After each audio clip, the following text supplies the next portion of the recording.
சாலையோரங்கள்ல இருக்கிற நாய்களுக்கு சாப்பாடு போடுறது ஒரு குற்றமா? இப்ப சமீப காலத்துல நிறைய நியூஸ் ஆர்டிகல்ஸ் பார்த்திருப்பீங்க. அதுக்கு மீடியால பார்த்திருப்பீங்க. அது உண்மையா பொய்யாங்கிறத தமிழ்நாடு விலங்குகள் நல வாரியத்தோட மெம்பர் கிட்ட கேட்கலாம். சுப்ரீம் கோர்ட் ஆர்டர் ஆக்சுவலாக நிறைய பேர் தப்பா புரிஞ்சிட்டு இருக்காங்க. டாகை ஃபீட் பண்றதுக்கு எந்த விதமான தடையும் கிடையாது. Okay ma'am. ஆனா அந்த சுப்ரீம் கோர்ட்டோட ஆர்டர் இப்ப வந்ததுலேருந்தே நிறைய பேர் கன்ஃபியூஷன்ல இருக்காங்க. இந்த ஆர்டர்ல என்னதான் ஹானரபிள் சுப்ரீம் கோர்ட் சொல்லியிருக்கிறாங்க? ஆக்சுவலாக சுப்ரீம் கோர்ட் ஆர்டர் படி முனிசிபாலிட்டி நமக்கு வந்து ஃபீடிங் ஸ்பாட் ஃபிக்ஸ் பண்ணி கொடுக்கணும். ஆனால் அது கொஞ்சம் டைம் எடுக்கும். அந்த டைம் எடுக்கிற வரைக்கும் நம்ம கண்டினியூ பண்ணலாம். நம்ம இப்போ எங்கே ஃபீட் பண்ணிட்டு இருக்கோமோ அது கண்டினியூ பண்ணலாம். ஏன்னா இது வந்து நம்மளோட கான்ஸ்டிடியூஷனல் ரைட்.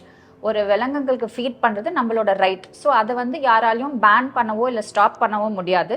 பட் நம்ம சைட்லேருந்து ரெஸ்பான்சிபிளாக ஃபீட் பண்ணலாம். For example early morning or late at night ரொம்ப க்ரௌட் மூவ்மெண்ட் கம்மியாக இருக்கிற டைமில் ஃபீட் பண்ணதுக்கப்புறம் இந்த இடத்த ப்ராப்பராக க்ளீன் பண்ணுறது, இந்த ரெஸ்பான்சிபிலிட்டி வந்து நம்ம ஒரு சிட்டிசனாக எடுத்துகிட்டு கரெக்டாக பண்ணலாம். கண்டிப்பாக மேம். அந்தந்த தெருக்கள்ல பசியோட இருக்கிற அந்த அப்பாவி ஜீவன்களுக்கு சில நல்ல மனிதர்கள் உணவளிச்சுட்டு இருக்காங்க.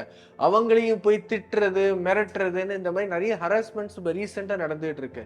தமிழ்நாடு அனிமல் வெல்ஃபேர் போர்டோட மெம்பரா ஒரு கிளாரிட்டியான ரெஸ்பான்ஸ் கொடுத்ததுக்கு ரொம்பவே தேங்க்ஸ் மேம். அதே மாதிரி சாலையோரங்கள்ல இருக்கிற ஆரோக்கியமான நாய்களை பிடிச்சி ஷெல்டர்ல அடைச்சு வைக்கிறதுங்கிறது சட்டப்படி குற்றம். இதை தான் ஹானரபிள் சுப்ரீம் கோர்ட்டும் கிளியரா சொல்லியிருக்கிறாங்க. நாய்களை பிடிச்சா அவங்களுக்கு கருத்தடை சிகிச்சை பண்ணி தடுப்பூசி போட்டு திரும்ப அதே தெருக்கள்ல தான் கொண்டு வந்து விடணும்.